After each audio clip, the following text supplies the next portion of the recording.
first thing we want to go through is physiology. So I know this will be probably a bit overwhelming and boring in some parts, but to really understand how we keep tendons healthy, we really need to understand their physiology and their. So at the core, a lot of you've heard of what's called the extracellular matrix, which is the foundation of tendons. It's basically a network of macromolecules, enzymes, and proteins. But more interestingly, it's predominantly type 1 collagen versus what we call type 3 collagen, which is actually something we see when tissue is repairing itself. So it kind of goes through this sort of maturation, going from a weaker type of collagen to the more resilient type 1. More interestingly is within the type 1 collagen are obviously amino acids, and a good percentage are these 3 amino acids. And I mentioned these because they play a big role in collagen synthesis, and this will be a topic we talk about briefly later. But those 3 amino acids are glycine, proline, hydroxyproline, and you can kind of see the percentages there. The other cool thing about tendons is they have what's called tenocytes. These are interspersed between sort of the collagen fibers, and they're aligned along the line of tension of those fibers. And I like to call them the governors. They basically, one of the main things they do is they synthesize all the proteins within the extracellular matrix. More interestingly, they play a role in tendon adaptation by detecting and responding to mechanical load. So when we stress our tendons, they basically trigger these tenocyte cells. Now, the type and magnitude of load activates tenocytes in different ways. In a nutshell, the architecture and composition of a tendon is really dependent on the type of loading that you do to it. And each tendon is subject to different types of loads, depending on the location, the size, and basically the anatomy of the tendon's capacity and adaptation, therefore its function. The takeaway here is that the organization of the extracellular matrix is really vital in allowing tendons to function properly. There's also stem cells that have been observed in tendons, which can renew and differentiate into these tenocyte cells. Now, the metabolism of vascularity is also unique in tendons, and probably a lot of you know that tendons don't have as good of a blood supply as, say, like your muscles. And this is actually partly by design, and it's because a lot of mature tendons contain relatively few cells, which makes the requirement for oxygen and nutrients relatively low. Thus, tendons have poor vascularity and circulation, and this is one of the reasons why it takes them more time to regenerate and heal when we injure them. But some of the magic is exercise induces an increase in blood flow to the tendons, up to 3 to 7 times more than, say, when it's at rest. So hint, hint, exercise is good for your tendons in a certain way. We also see an interesting phenomenon in vascularity and chronic tendinopathies known as tendinosis, where when we see the result of repetitive eccentric loading of the muscles, think of impact exercises such as running, jumping, or if a climber is throwing to a hold and sort of shock loading the muscle and the tendon. What happens is as damage accumulates in the tendon, the sort of intrinsic repair mechanisms become overwhelmed. And so there's what we call a metabolic cost of the extracellular matrix remodeling. Basically, you have, when we cause that kind of stress. So in a nutshell, it's less supply than the demand. And this is what we call the metabolic tipping point, where we start to see pathology in the tendon. Now, when we get, again, these chronic tendinopathies or tendon injuries, such as tendinosis, we also see what's called neurovascular infiltration, and that just basically means that there's an ingrowth of nerves and blood vessels, and it's really a response of the tendon trying to heal itself, but it's kind of on steroids, it's on overdrive. So you can kind of see in this illustration on the right side, you can see that invasion of those vessels and nerves. And then the thing that's interesting, when you get more nerves to the area, you actually sense pain easier. So that's not a good thing. You also see sort of the disorganization. It's kind of like a mess in there versus if you look to the left, you have these nice parallel, finally sort of like threads of fibers there on the left side. Now for, unfortunately, older guys, including myself, if you're in that master's category, there are effects of aging, and specifically, what happens is we lose some of our protective abilities. Some of these things include, we see a decrease in those stem cells that help with regeneration. We also see weaker type 2 collagen become more present within the tendon. Our tendons become less stiff and tendon remodeling capability is reduced. To make us even feel worse as older guys and gals, is we have a reduced ability to manage inflammation, which that sometimes can result in state. And that's never good because we never really move on in our healing process. We're always staying in that sort of first inflammatory phase, which, you know, it's important to know that is part of healing, but we don't want to stay there. And then lastly, the nasty phenomenon known as a plateau can occur in older tendons, basically affecting their ability to continue to adapt with continued loading. So next, what happens when we load tendons? So we'll talk about what normally happens under, you know, sort of ideal or optimal conditions, but also if we underload or overload tendons. So mechanical stress, the main thing is one of the governors of tendon health. So that tells you that we need to be stressing our tendons to some degree. And the way it works is basically there's a cascade of events that influences the state and development of the extracellular matrix through the things we kind of talked about physiology-wise. And it's through the activation of growth factors that promote type 1 collagen synthesis and gene expression. And like we could really kind of dive down the rabbit's hole with that one in terms of explanations.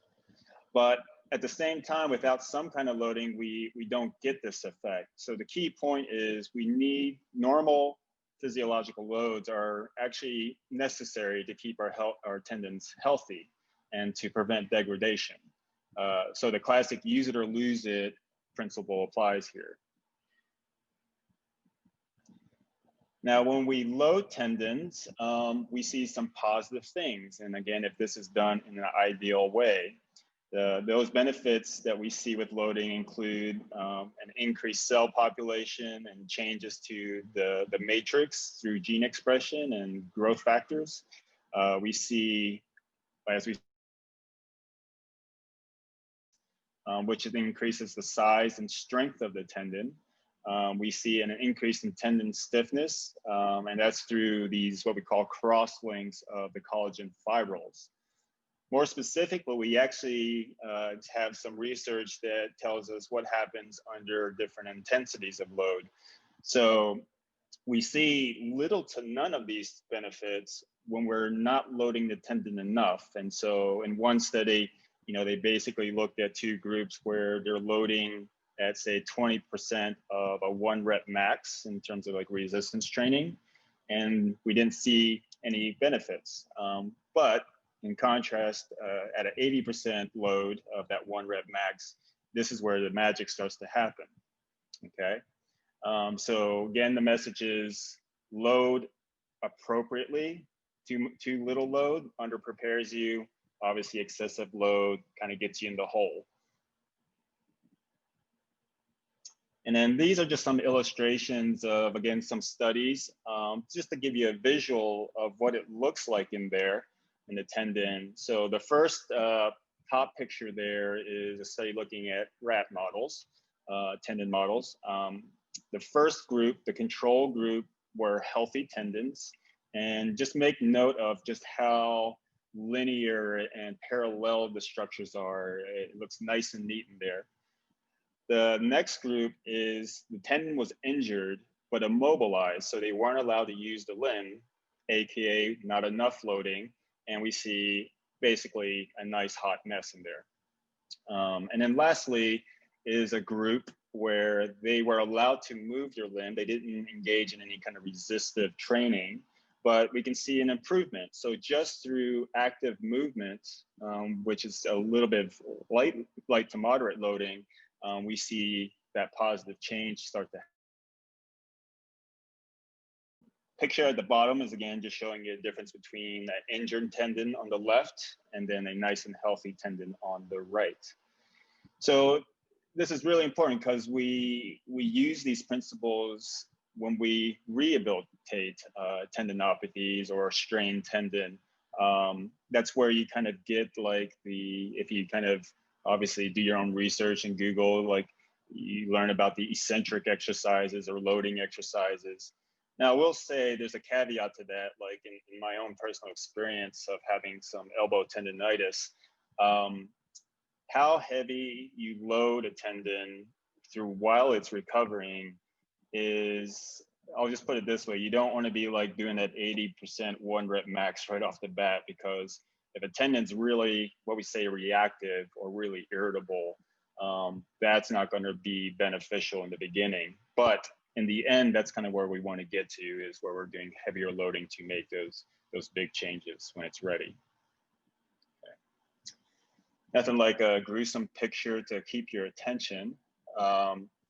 So the force on a tendon depends on several things. A very obvious one is the size of the muscle, the cross-sectional area in particular. So like our calf and our quad muscles, you'll notice like we have big, thick tendons at the Achilles and our patella tendon, and that's obviously by design. They are meant to take a lot of load, more so than say tendons in our hands and our fingers. Like we talked about the size of a tendon, obviously the bigger a tendon is, it can disperse stress throughout it easier or better than a small tendon. And then obviously the things that we control in our training and our sports participation is the rate and frequency of loading. The top picture you see there is what we strain curve. Stress is basically looking at the force over the cross-sectional area of that tendon. And then strain is the change in length of the tendon, so AKA strain. And as you would expect, like we talked about, tendons that are bigger can handle more stress. As expected with increasing stress, we see a change in tendon length. So we now know that if a tendon is strained or changed in length, 4% or less of its resting length, it will return to its original length when it's unloaded. However, if that strain goes above 6%, we start seeing microscopic failure. And then once we get at 8 to 10% and above, we start seeing macroscopic failure. So that's where it becomes more visual to the human eye. And so as these individual fibers fail, damage accumulates, stiffness decreases, and the tendon begins to fail. Okay. So to understand how injuries occur, it's important to know what normally happens after, say, a high intensity training session or performance. And so naturally, we actually see a period of collagen degradation really early on that can peak at around 36 hours. And then at the same time, there's collagen synthesis is happening, and then we see a rebound and regeneration after 72 hours in a more optimal sort of practice in terms of if you're not overdoing it. Okay. Now this is crucial when you think about some athletes are repeatedly participating in high intensity. The main message here is if there's insufficient or ineffective recovery time can result in degeneration of the matrix and predispose tendons to injury. So if you can imagine, especially like I'll say with climbers, the classic story you hear is I was projecting, I was going 3 days in a row, doing the same hard move over and over, falling at the same point. So take that in consideration, like how much you're loading that tendon intensely in consecutive days, considering all this normal degradation is happening during those, like that first 36 hours. So you're basically kind of digging yourself a hole potentially. Now this will obviously vary in terms of how well you're adapted. And so obviously if you're a more seasoned climber and you participate in resistive weight training and those things regularly, you're going to be probably able to handle that a little bit better than say someone who doesn't have those practices. And so what can happen is something like this.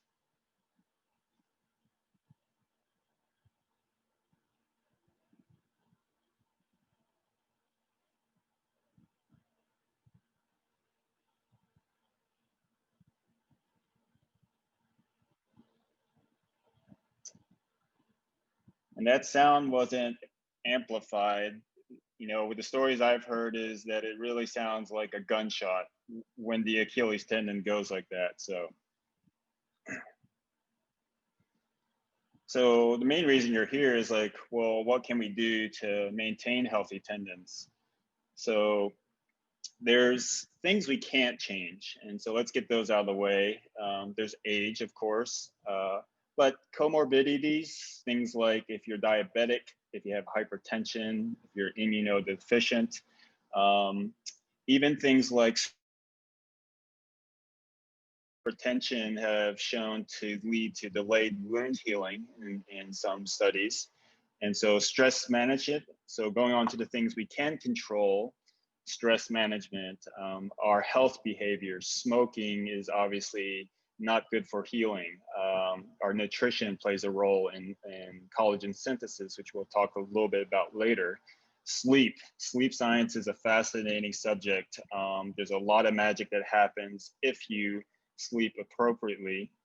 And there's more and more research that's coming out about not just performance detriment, but also injury risk, and even looking at teenage category, what we're seeing is pretty astounding. So, and then the other things that we'll talk about specifically are mechanical loading, training load, how much you are training, the frequency and the intensity. And then the last thing would be our technique, our movement.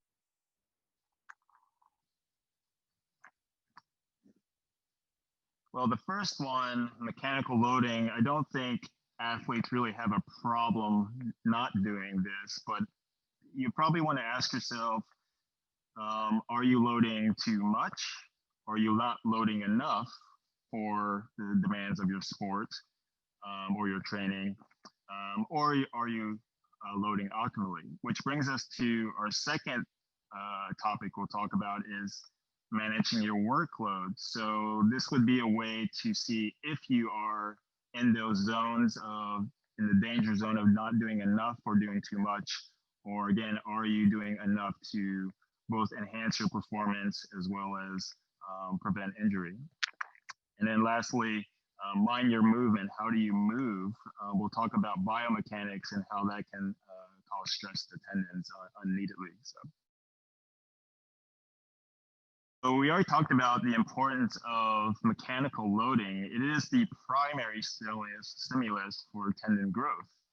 So, and we also discussed that specifically it needs to be of a high intensity exercise. So consistent, resistive, anaerobic training would be sort of the best recipe. And then we talked about specifics about if we're, say, weight training, what that intensity will look like. So we see those positive changes at 80% of your 1 rep max, and we don't see them at those really lower percentages. So again, what we see with this type of mechanical loading is the size and strength of the tendon increases through collagen fibril. The diameters of the fibrils increases. There's a greater number of cross lengths of the fibrils, and remember that's what helps gives the tendon stiffness in a good way. And then we also see an increased density of those fibrils. So now the last key point there, and I mentioned this because especially when you talk about climbers and we see a lot of hangboard training and those types of things, we're often doing them like isometrically, meaning we're not moving through a range of motion.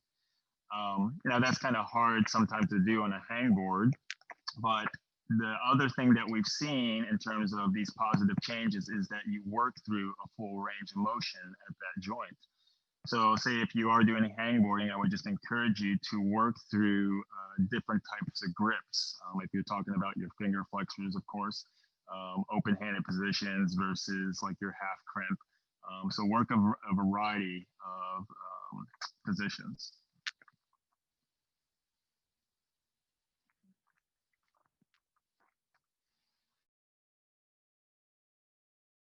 Resistance exercises can lead to more durable tendons, but more is not obviously better. And the frequency and magnitude of loading determines whether a tendon adapts or maladapts. And this is especially true for, again, the older athlete or an athlete returning from injury who may be conditioned. So that's really important because obviously that's what I deal with a lot. And you have to take into account that period of time that they're not able to do certain exercises. Therefore, you're starting to see degradation in obviously muscles, but also tendons as well, depending on that time period. The takeaway message here is that you have to be mindful of like how many consecutive days of high intensity activity you are performing. Examples of this is for climbing, like we talked about, is avoiding excessive attempts on a singular hard move consecutive days in a row. This is a common story I hear with flexor tendon strains in the hands and fingers. It's like I've heard it way too often. so we need to monitor our workload to provide an ideal training load for performance and to prevent injury. So how do we do that? Well, one way is through what's called your acute chronic workload ratio. So this was actually developed in 1975 by Bannister and all, and then it's later been further developed. And basically, the premise of it was to look at the response to training so it can be estimated from a difference between a negative function, aka fatigue, and a positive function, which is fitness. So it's a model to help identify the appropriate training load to maximize the performance while limiting negative consequences of overtraining or undertraining. More intricate ways and complex ways to get this ratio. Things like looking at blood tests and basically looking at blood lactate, certain enzymes, measuring external loads using accelerometers and GPS devices to track our activities. But the reality is most of us don't have this readily available unless you have quite a bit of money or you have a good resource. So a simple way we can do this, all of us can do this and monitor our workload is just using some subjective measures like our rate of perceived exertion or RPE and the duration of our training / activity. So there's a little bit of math here, and obviously I would be glad to forward you some articles that probably explains this in a little better than I will. But the first thing you do is you want to know what's called your acute workload. And so think of that, what you did in a day. So that's your day's training duration in minutes and what you would rate that training session. So your rate of perceived exertion is on a scale of 1 to 10. 1 is like not even a warm up, and then 10 is near exhaustion. You're literally about to fall over. Okay. So you multiply those two. And you have an example here. Let's say my RPE was 5 out of 10, and I trained 60 minutes. And just to make a note, like if you're climbing and say like you're bouldering or something, or you're doing moonboarding, those minutes have to be time on the wall. So like if you're sitting and resting, that doesn't factor in. So we get 5 times 60 minutes, and we get this arbitrary number 300. Okay, this is just a unit. And then what we do is we take the average of that week. So we do that for every day, the days we trained. And remember, you don't include rest days in there. And so here's the example. We get, say I trained 4 days. So I divide my sort of sum by 4, and we get 400. Then the next thing we want to do is calculate our chronic workload, which is basically just the average that we just took. And then we divide that by the number of weeks trained. And we usually recommend 4 weeks. So basically like a month. And so we get, again, this number, 400. And then what we do is we divide, a little bit more division here, the acute workload by your chronic workload. And that's where we get our ratio. In this case, it's 1. Okay. So what does that number mean? Well, luckily, a lot of the scientists have done the work for us. And so this is sort of the table you would go by. And you can see if you're falling in within certain ratios, then it tells you where you are. So to the far left, we have someone who's underprepared or undertrained. And so if you have a ratio of 0.8 or less, then you probably need to make some adjustments in your training plan to increase your workload. Now, optimally, if you're falling in a sort of 0.8 to 1.3, you're actually kind of right where you need to be. So you're doing enough to increase your performance, as well as you're not doing too much or underdoing it to injure yourself. And then we have the end of the spectrum on the other side is the excessive load. And so if you have a ratio of 1.5 or greater, then you need to, again, look at your program, and you need to be doing less loading, however way you choose to do that. So again, the key point is be aware of the frequency and intensity that you're loading your tendons, especially after an extended break from training or if you're returning from injury. Here are some just general tips of advice. So one thing is, from this ratio, one thing they advise is don't increase the volume of your climbing more than about 5% each week, okay? And that's, I think a lot of us are guilty of that. The next thing is don't ever increase intensity and volume at the same time. That is basically creating a perfect storm, okay? And then the other things that can play a role is increasing, obviously, your intensity exponentially every week. Training monotony, meaning you're doing the same thing over the same routine.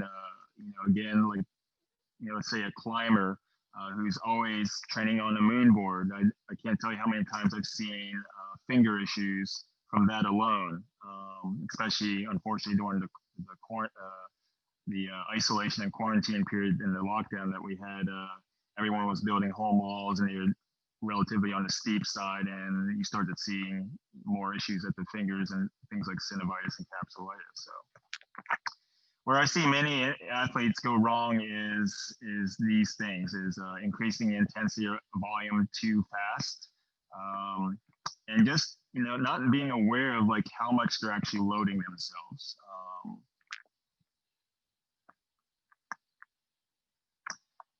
And then lastly, we'll talk about biomechanics and how that factors into tendon stress and loading. So less than ideal movements can cause excessive loading in a number of different ways. Some of you may know, if you've tendons not only undergo tensile loading, but they can undergo compressive loading. depending on the tendon and where it inserts. But what causes abnormal movement? This is kind of a heavy topic in the sense that there's no cookie cutter program. It can be due to a learned strategy or a technique they learned. It can be due to deficits in strength or mobility at joints, either locally or above and below that area. It can be both. And then the very obvious one is when someone has pain, we adjust the way we move to get around our pain. So these slides kind of demonstrate compressive loading. And so there's a bit more science here that I have to bore you with. But tendons actually in some areas are meant to undergo compressive loads, such as when a tendon wraps around a bony prominence or is near its insertion to the bone. Examples of this are seen at the Achilles tendon, the hamstrings, as seen above, the gluteals, and the elbows. In tendons that undergo normal compressive loading, we see normal adaptations. And the interesting thing is we see actually part of that tendon that gets compressed turns into a type of cartilage, what we call fibrocartilage. Now, as mentioned in the beginning, the tenocytes, the governor cells, respond differently to different loads. With normal compression, tenocytes express different proteins and type 2 collagen. So again, a little bit weaker than the type 1. But when we see excessive compression, we see degradation of protective compounds, and the tenocytes prefer to then make a type and less capable of the fibril formation, which is important for those cross-links. So excessive compression can also cause loss of water from the tendon. So think of it like wringing out a wet towel. And this is detrimental because it causes sort of this perpetuated response leading to more disorganization of the structure. So as above, you can see in the pictures an example of a hamstring tendon. So in this case, as you can see, as the woman is doing the stretch, the tendon actually wraps around the bone and gets compressed. Now, in a normal, healthy tendon, this is just fine. Okay, this is normal loading. But if I was rehabilitating someone and they were having this kind of tendinopathy, we would not want to introduce like heavy stretching or doing any exercises within this range, further compressing the tendon, especially when it's really reactive and irritable. And then this is an example of the Achilles tendon, which undergoes both tensile and compressive loading normally. So an example, like in the runner, as they are pushing off their heel and their ankle is bent, it's undergoing those loads normally. Okay. But what I often see in runners is that when they start to have Achilles tendinopathy, there's an alteration in their biomechanics. Usually I see it at the foot or the ankle or the hip or the pelvis. And then you start to see what this next slide shows is this.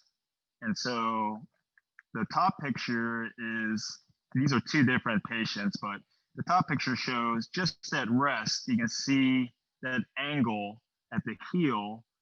That should be,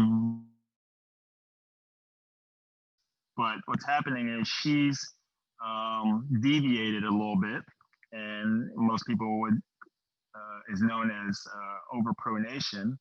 Now, when someone runs, we see an exaggeration of this, and you can see that in the picture below, in the circled area, where that is not only like under a greater angle, but you have to think about the impact and the loading on that Achilles tendon. So the illustration of the Achilles, you can see where you actually start to get more tensile loading on the inside of the Achilles tendon towards the medial side of the ankle. And oftentimes you'll start to get things like tendinopathy at the posterior tibialis, or some people know gets shin splints, which is kind of a general term for shin pain, most often due to things like this. Now, as mentioned before, force of a tendon is partly dependent on the rate of loading. Greater muscle recruitment can contribute to this. So the harder you contract your muscles, you're creating more tensile loading, correct? So for something like medial epicondylitis or golfer's elbow, the classic chicken wing in climbers can be a culprit on multiple levels. So the first is, you can see the picture on the left, and I'll admit this is a posed picture. She's kind of doing this deliberately, but I think we've all seen this as climbers to some degree. Obviously, make note of where the elbows are. So just by default, because our elbows are tipped out, we're causing more stress on the inside of our elbows. But the thing to make more note of is look at her wrist and hand position. They are actually in a more extended position for you to grip on holds if that's happening. And so what do you oftentimes try to do? You try to grip harder, okay, to stay on that hold. So you're literally putting your wrist in your hand and your finger flexors and wrist flexors at a mechanical disadvantage, and you're trying to compensate for it. So I'll show you this video of the first movement you'll see is a more ideal movement. Just keep in mind, this is about a 45-degree wall, even though it doesn't look like it. So this would look probably a little more exaggerated on a vertical wall. So let me start that for you. And again, pay attention to what the shoulder does, the elbow does, and then the wrist and hand.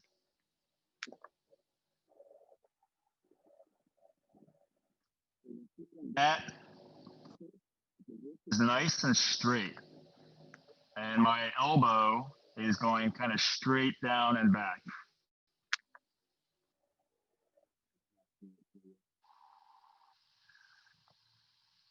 And then this is my best attempt at doing it abnormally. Elbow is driven out. You can see my shoulders rolling forward, and now my hand starts to open and my wrist starts to extend. Again, you're putting yourself in a weaker position, and like I said, oftentimes you're going to try to compensate by gripping harder, which means increased loading. This video is just demonstrating specifically what happens with the wrist and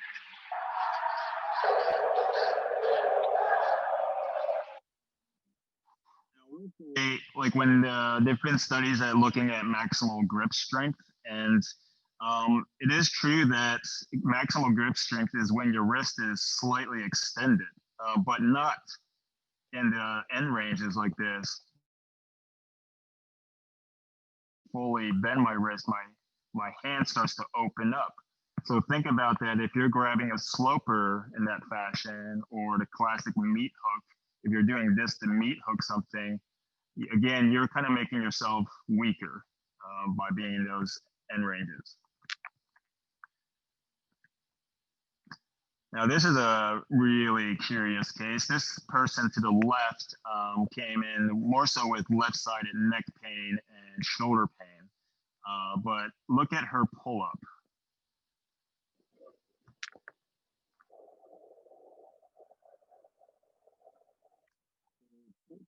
Right away, I can tell she's favoring her right arm because she's shifting to her right. You can see her lower body and her pelvis shifting. And then look at the left shoulder. It's shrugged, and you can't see it maybe from this angle, but it's rounding forward. Basically compensating. Well, we found out a few things here as I completed my assessment with her, but basically body weight was too much. She could not do it with the type of form, and okay. When she climbed, she would notice mild symptoms. When she did pull up, she noticed worse symptoms. Okay, so that tells me load in this case was a factor. So what we didn't eliminate pull-ups because I wanted her to practice the movement, correctly, but we unloaded her using sort of a pulley system. Okay. Now, like I said, it's sort of a complicated discussion of what you do to correct movement patterns because there's so many factors. But this would be an example of an exercise that I would give someone to practice their movement patterns, what we call W's.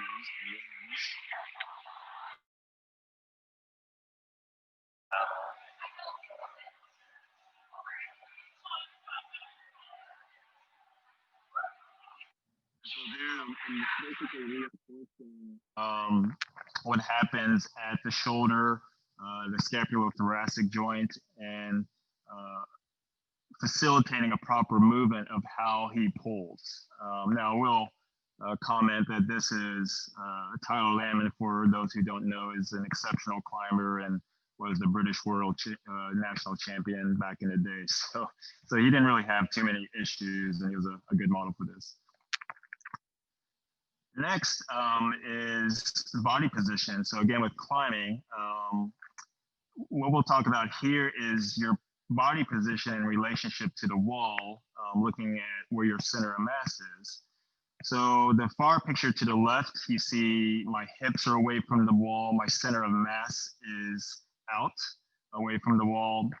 And I don't know if you can see that little arrow at my wrist and hand there. It's kind of sort of reaffirmed by the next picture of the angle of pull on, say, a hold like a sloper. I'm actually making it harder to hold on that sloper. And those who coach climbing or have been climbing for a while, you guys kind of know like how to hold on slopers to make the best out of those types of holds. Now, as I move my hips in, now you have a more directional line of pull straight down.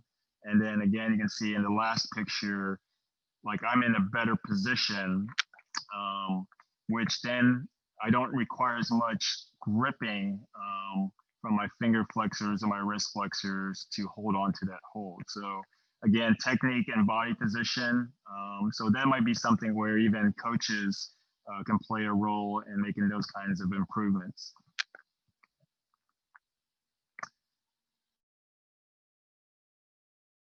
This in great detail because there's going to actually be, I think, some great clinics in the near future that will talk by specialists who obviously are experts in this field.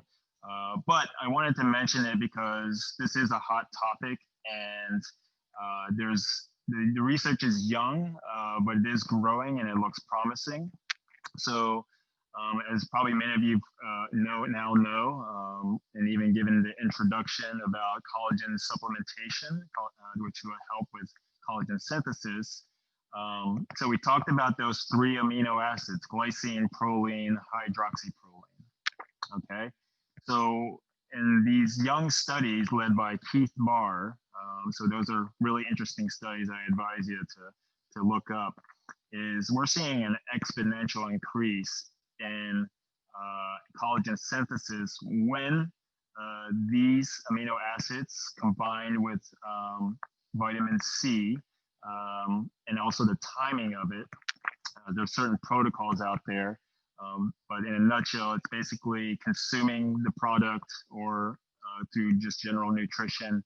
And then within an hour, you're doing some kind of form of exercises, kind of channeling that to the tissues that you want to target. So I actually been advising this to patients as we're doing tendon rehabilitation, because it certainly can't hurt.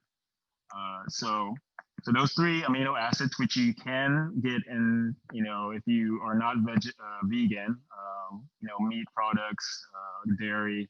If you're vegetarian, obviously dairy and eggs. And now we have some supplementation for vegans. Now, the other thing is there's also collagen boosting nutrients. So copper activates a specific enzyme for collagen maturation. Zinc aids in collagen production by acting. And then we mentioned vitamin C, which helps synthesize collagen, working together with collagen. So, and some sources of from natural or just regular food for those copper, zinc, and vitamin C are things like nuts and seeds, leafy greens, citrus fruits, so strawberries and bell peppers. And those are my references. And are there any questions?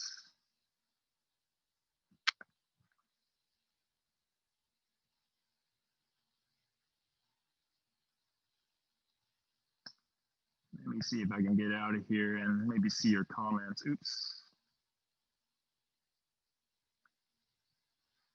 All right, so I see in the chat,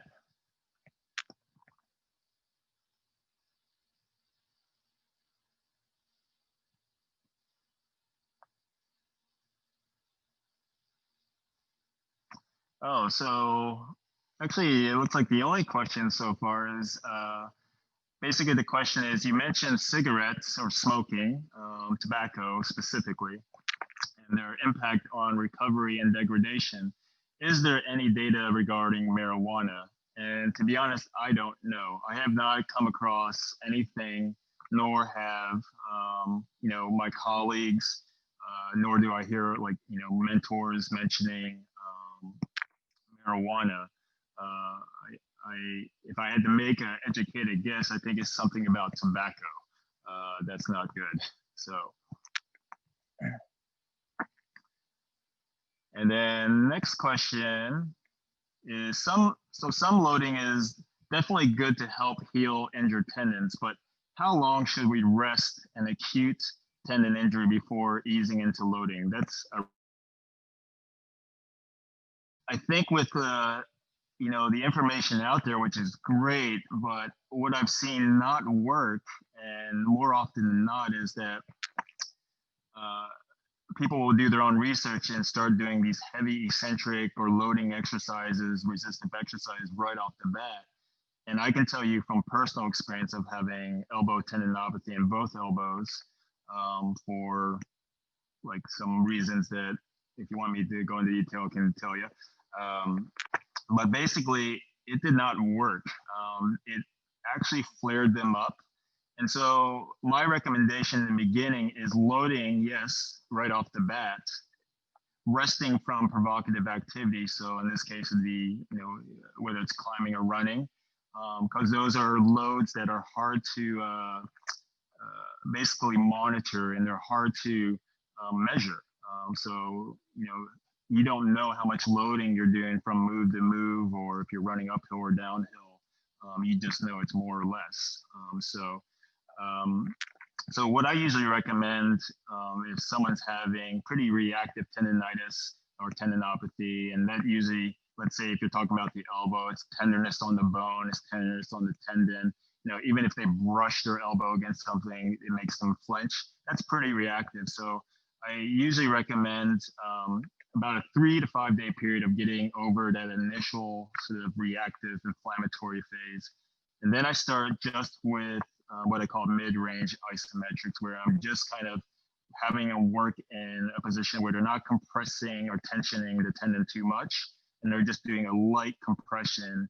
And what I found to be really helpful, and I actually just started doing it this year, I would actually use a weight scale, and I would measure the amount of force they can generate before they start having pain.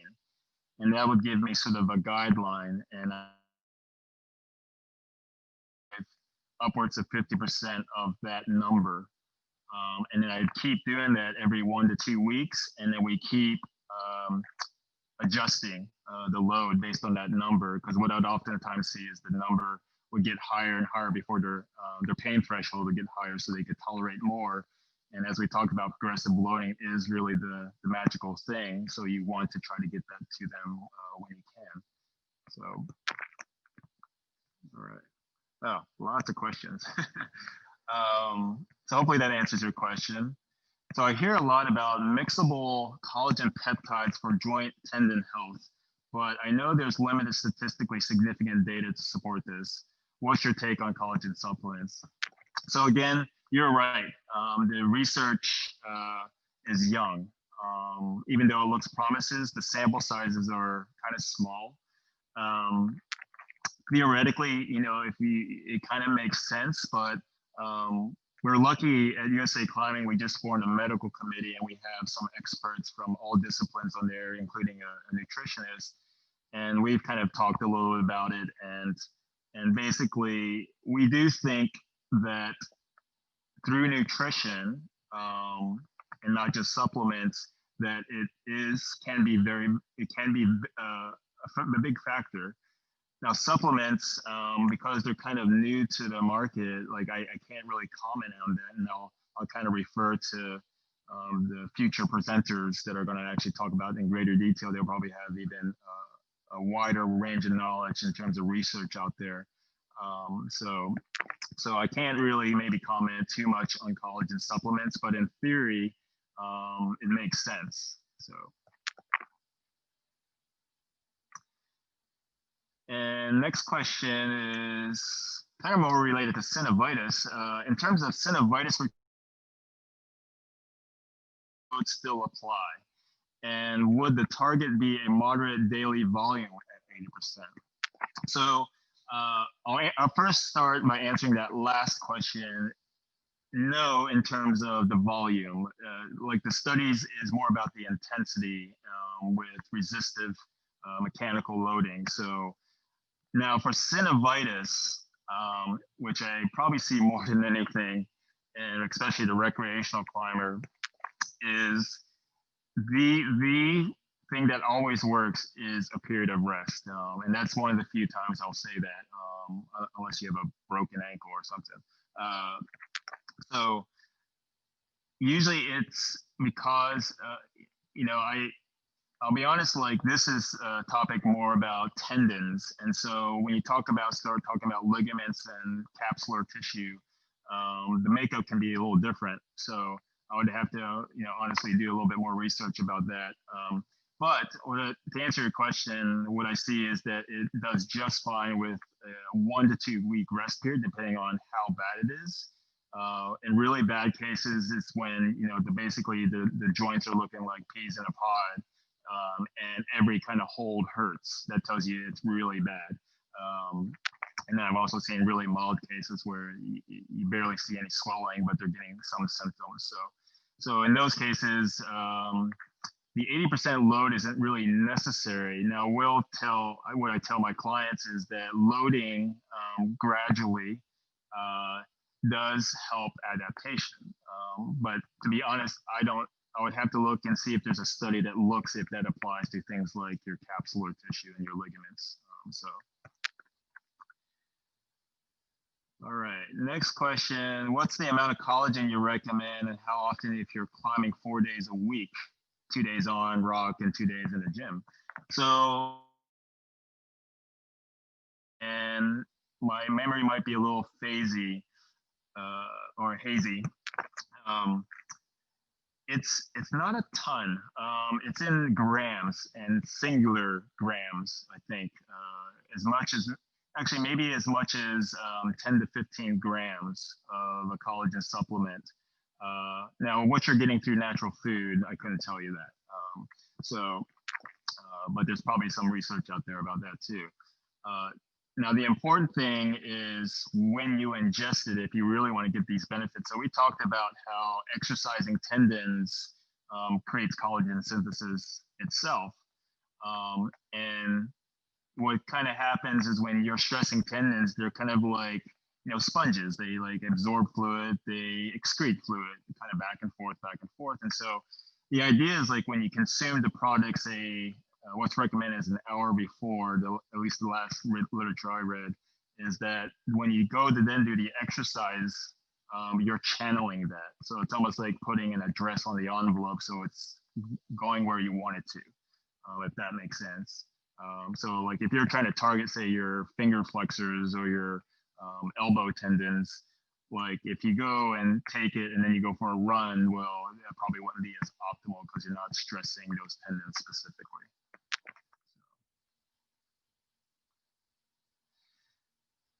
All right. How are we doing on time? Guess we're getting kind of close, aren't we?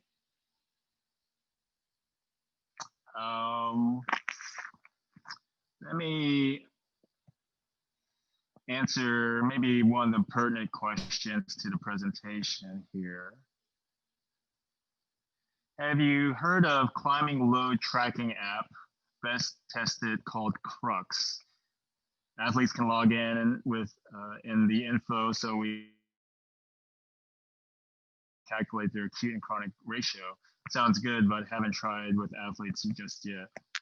I don't personally know of other tools, but I would say, so I have no experience with any apps yet.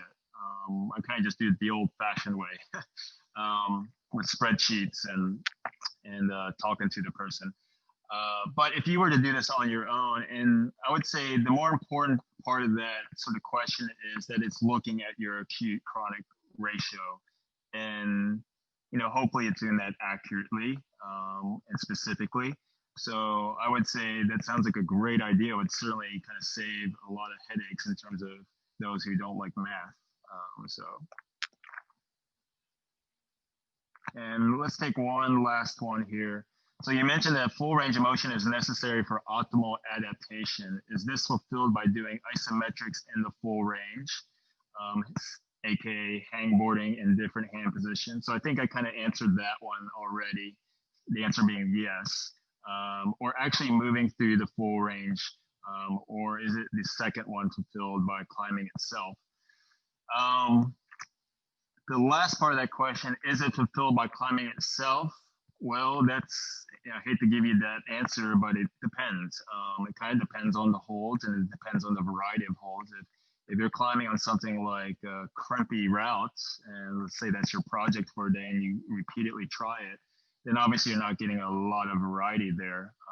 So I personally believe, not just for injury prevention, but for performance, is really mixing it up in terms of the terrain you're climbing on, in this case holds, so that you're just working your hands in different positions, and you're giving yourself the best tools or the biggest toolbox possible, so when you go out there and perform.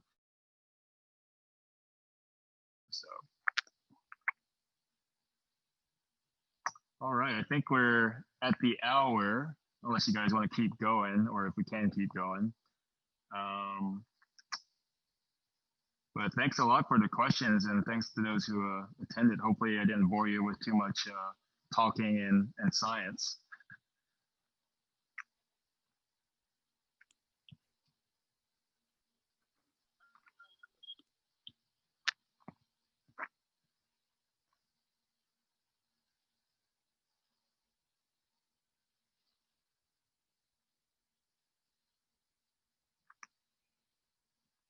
And I'll maybe just end with, if any of you guys have any questions, you can email me at Zack with a K, Z-A-C-K at usaclimbing.org. Or if you actually need my services, I work at the Front Climbing Club at the SLC location a couple afternoons a week, Mondays and Wednesdays afternoons. So. Awesome, Zack. Thanks so much for joining us. We really appreciate it. Thanks everybody for joining this clinic. I hope you got some good information out of it. I know there's a lot there. Again, you'll receive a link to this presentation in the next day or two from Gnarly. So if you want to rewatch some sections, you certainly can. Thanks again, Zack, and thanks for attending. See you guys soon.